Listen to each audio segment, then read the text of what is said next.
పదార్థం యొక్క వివిధ రకాల స్థితులు అయినటువంటి ఘన ద్రవ వాయు స్థితుల గురించి ఒక వర్కింగ్ మోడల్ తయారు చేద్దాం. ముందుగా ఒక బాటిల్ని తీసుకున్నాం. దీని మూతకి ఒక చిన్న రంధ్రాన్ని ఏర్పాటు చేసి దీని గుండా ఒక స్ట్రాని పెడుతున్నాం. ఎందుకోసం? ఈ స్ట్రా ద్వారా మనం ఏం చేస్తాం చూద్దాం.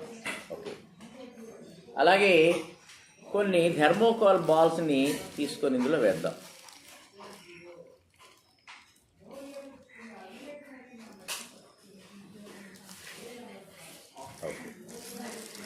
సో థెర్మోకాల్ బాల్స్ని ఇందులో వేసాం.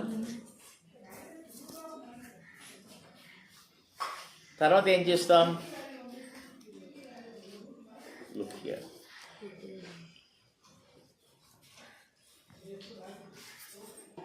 దీనికి ఇలాగా ఈ క్యాప్ను బిగించాం.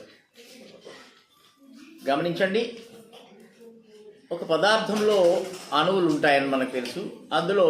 ఇందులో కదలకుండా అణువులు ఉన్నాయి. కదలకుండా ఈ విధంగా ఉన్న ఈ అణువుల్ని గమనించినట్లయితే ఇది ఘన పదార్థంలో ఉండే అణువుల స్థితిని మనం తెలియజేస్తుంది. సో ఘన పదార్థంలో ఈ విధంగా అణువులు ఉంటాయి.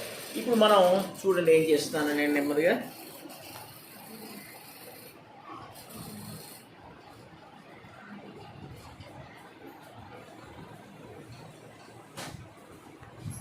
చూసారా, కణాలు కదులుతున్నాయి.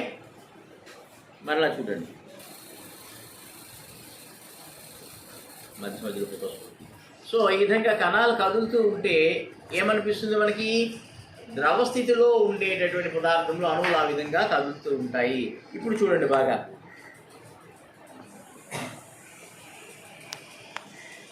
ఇంకా బాగా ఈ బాల్స్ కదిలాయి అంటే బాగా కణాలన్నీ కదులుతూ ఉన్నాయి.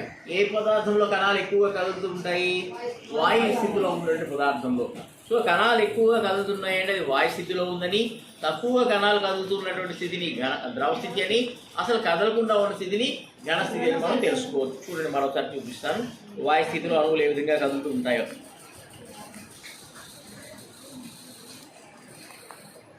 ఇది వాయు స్థితి, అదే ద్రవ స్థితి.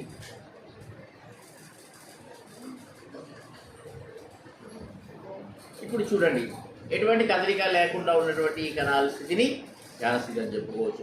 ఈ విధంగా పదార్థంలో ఉన్నటువంటి 3 స్థితులను మనం సులభంగా ఈ మోడల్ ద్వారా విశ్లేషించవచ్చు. మీరు కూడా ఇంకో మోడల్ తయారు చేయడానికి ప్రయత్నించండి.